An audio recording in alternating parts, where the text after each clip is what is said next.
kami akan melakukan audit produksi dan operasi bagian produktivitas dan nilai tambah pada UMKM Doyan Jagung Mozzarella. UMKM Doyan Jagung Mozzarella ini bergerak di bidang kuliner dengan menjual produk utama jagung, susu, keju, mozzarella. Simak video kami berikut ini. Cekidot.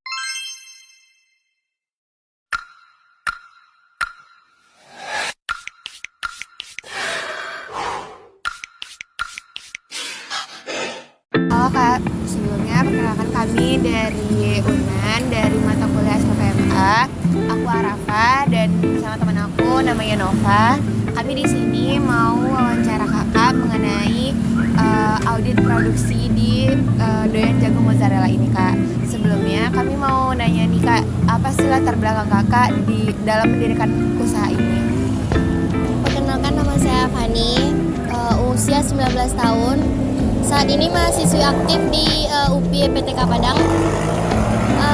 Untuk latar belakang dari mendirikan usaha ini itu sebenarnya Kak, memang dari dulu tuh kayak pribadinya tuh memang gemar untuk berbisnis.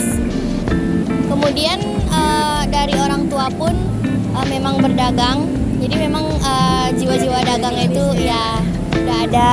Boleh tahu untuk jumlah karyawan sama struktur organisasi dari usaha apa Kak? Mungkin dari ownernya siapa, manajer dapurnya dan sebagainya Kak? Kalau untuk jumlah tim karyawan di sini kita ada 16 orang. Itu basically strukturnya itu nggak formal seperti perusahaan besar. Cuma memang kita membutuhkan agensi yang memang khusus lah gitu Kak. Jadi kita di sini ada beberapa bagian seperti owner tuh aku berdua sama pasanganku yang memang kita merintisnya pun berdua. Terus di bawah kita itu ada leader pengelolaan, include semuanya, mengelola stand, mengelola outlet dan produksi serta stock of name. Nah terus baru kita per divisi aja, itu kita ada operasional, ada marketing, ada content creator, ada tim penjualan outlet sama tim penjualan stand. Kalau dari operasional di Doyan Jagung itu bakal ada pedoman ukuran standar operasional gitu Kak? Kayak ada standar produknya kayak gini gitu Kak? Standar kualitas. Ya. Itu ada karena untuk kita menyatakan kualitas yang sama kan antar outlet dan stand, itu kita ada takaran yang pasti, ada SOP standar yang sama lah untuk menyamakan kualitas dari produk tersebut gitu. Kalau untuk karyawan di sini itu ada capaian hasil yang harus diperolehnya nggak Kak? Setiap harinya produksinya berapa? Kalau untuk capaian kinerja karyawan kita punya, karena memang itu tuh basic untuk memacu kinerja dan semangat mereka juga. Karena ibarat kata kan kita pelaku UMKM nih nggak bisa kita sebagai owner aja yang berperang pada usaha. Cuma kita juga membutuhkan tim-tim dan kita pun menyemangatinya dengan target. Bedanya kita bukan harian, kita target capaiannya itu bulanan. Jadi mereka kita kasih satu orang nih capai misalnya 20 juta satu orang. Jadi memang mereka menarik pelanggan atau basic di sini aja deh. Kalau di sini kan gabungan nih. Jadi di sini 45 juta target kita. Jadi Oh ya Kak, di sini nih untuk karyawan di bidang produksinya itu ada berapa orang ya Kak? kita kalau untuk di produksi kita ada 4 orang. Ya. Produksi bagian bahan baku banget nih sama yang racikan gitu. Cuma kalau untuk basic resep itu tetap masih owner gitu. Berarti itu tuh 4 orang tuh udah mencakup 2 tadi UKM bahan baku dia juga dan nanti meracik dia juga. Bahan baku yang baku banget nih yang maksud dari supplier itu 2 orang. Nanti yang di bagian di mes yang memproduksi bantu-bantu masak apa segala macamnya 2 orang juga. Kalau kan tadi udah ada pembagian tugasnya gitu kan Kak. Kalau dari owner sendiri tuh ada evaluasi harian gitu nggak Kak buat karyawan di bidang-bidangnya tadi tuh? Kalau aku pribadi sih bisa dikatakan evaluasi kita tuh nggak harian Kak. Karena aku menjaga kewarasan tim juga kan. Ya, jadi ibaratnya memanusiakan manusia. Jadi aku nggak ngepost mereka terlalu obsesif kayak oh lo harus menciptakan yang terbaik untuk gue enggak. Gitu. Jadi memang kita kasih evaluasinya tuh setidaknya sekali seminggu. Oh ya kak, mozzarellanya tuh didapat dari mana gitu? Udah ada supplier khususnya gitu? Untuk bahan baku itu kita udah miliki supplier masing-masing per bahan baku. Seperti jagung, moza, keju, susu dan lainnya itu memang udah ada pemegang pemasoknya gitu Kak. Jadi kayak apapun keadaannya, insya Allah kalau kita udah bekerja sama berkaitan erat dengan supplier itu tetap kita diprioritaskan gitu. Jadi kalau misalnya langka pun paling ada. iya pasti ada, paling harganya agak naik sedikit gitu. Oke, untuk selanjutnya itu mungkin kami mau nanya nih kak, dari kakak sendiri ada nggak standar atau kriteria soal proses produksi dari keju jagung mozzarella ini kak? Jagung keju mozzarella ini kak? Ada Kak, seperti proses pemasakan rebus jagung itu tuh kita sekitar 40 menit dengan tingkat kematangan yang warnanya orange, kuning keorenan. Terus keempukannya nanti itu dites pakai garpu atau tusukan.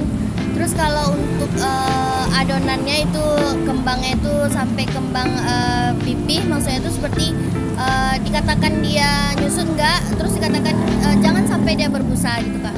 Jadi nanti kita ada tekniknya. Terus habis itu kalau untuk kematangan mozzarella itu kita sekitar 5 menit di dalam kukusan. Ya cuma itu deh kayaknya yang perlu dijaga banget gitu. Jadi itu kriteria khususnya kak? Ya, Itu terus kayak keju, susu itu nggak bisa kena matahari. Nah, kan udah kakak jelasin juga gimana spesifikasi produk kakak tadi. Nah, selama usaha kakak berdiri itu udah ada kakak kayak sering dari karyawan kakak ngelakuin mungkin ada kesalahan gitu kak. Jadi adanya pemborosan bahan baku atau enggak kegagalan produk gitu kak. Mungkin untuk peninjauan selama usaha ini berkembang, berproses tentu ada. Dan mungkin itu tuh kita jadi experience aja, jadi pelajaran, evaluasi untuk kedepannya. untuk laporan terhadap aktivitas-aktivitas selama proses produksi itu ada nggak kak? Maksudnya Kak? Kayak laporan keuangan kakak gitu berapa ada kak. Kita manajemennya masih di tangan sendiri dan kebetulan aku pun akuntansi. Jadi memang kita menerapkan sistem akuntansi yang sesungguhnya pada usaha kita. Jadi memang ada laporan keuangan, laporan harian, cash flow, capaian, stack of name, pokoknya apapun yang ilmu yang aku dapat, yang aku serap itu aku terapkan kembali. Nah, ini mungkin pertanyaan terakhir dari kami nih kak. Kalau dari kakak sendiri itu ada nggak kak kayak ngukur berapa biaya yang kayak dikeluarin yang sebenarnya itu nggak ada nilai tambah buat perusahaan gitu kak? Mungkin dari biaya pemasaran atau dari biaya administrasi atau dari umum gitu kak? Ada nggak kakak ngitungnya gitu kak?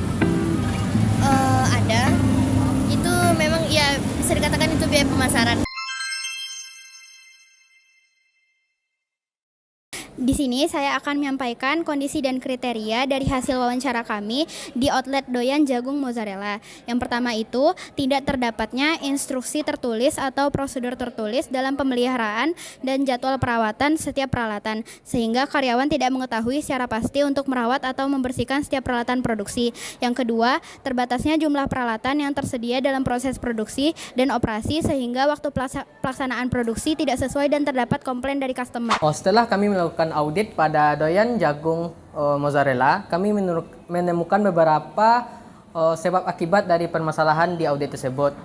Pada bagian pertama yaitu sebab kami mengambil beberapa poin. Yang satu yaitu tidak adanya jadwal induk produksi yang akurat. Yang kedua, perusahaan tidak memiliki suatu prosedur tertulis yang menjadi pedoman untuk penggunaan, pemeliharaan, dan perbaikan peralatan dan fasilitas produksi lainnya.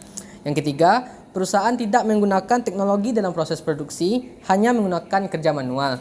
Selanjutnya pada bagian akibat, kami memberikan beberapa poin. Yang pertama, akibat tidak ada jadwal induk produksi yang jelas, maka perusahaan tidak tahu kapan perusahaan harus memperbanyak stok bahan baku ketika harga stabil, atau harga di bawah rata-rata akan mempengaruhi keuntungan perusahaan. Yang kedua, peralatan atau mesin yang digunakan untuk proses produksi tidak mempunyai jadwal perbaikan atau servis yang berkala. Dan yang ketiga, waktu yang digunakan dalam proses produksi tidak efisien karena dikerjakan secara manual. Dari audit outlet doyan jagung mozzarella yang telah kami lakukan, audit produksi dan operasi yang dilaksanakan itu termasuk kepada ruang lingkup produktivitas dan peningkatan nilai tambah, di mana permasalahan itu terdapat pada kurangnya pengendalian terhadap proses produksi dan penggunaan teknologi dalam proses produksi. Jadi kami dari kelompok 5 memberikan beberapa rekomendasi untuk perusahaan doyan jagung mozzarella ini, yaitu 1. Agar waktu yang digunakan lebih efisien dalam proses produksi, maka perusahaan harus memiliki teknologi yang canggih. Yang kedua, yaitu perusahaan harus memiliki suatu prosedur yang tertulis yang menjadi pedoman penggunaan sebagai fasilitas produksi lainnya. Dan yang ketiga, yaitu perusahaan harus memiliki jadwal induk produksi yang akurat.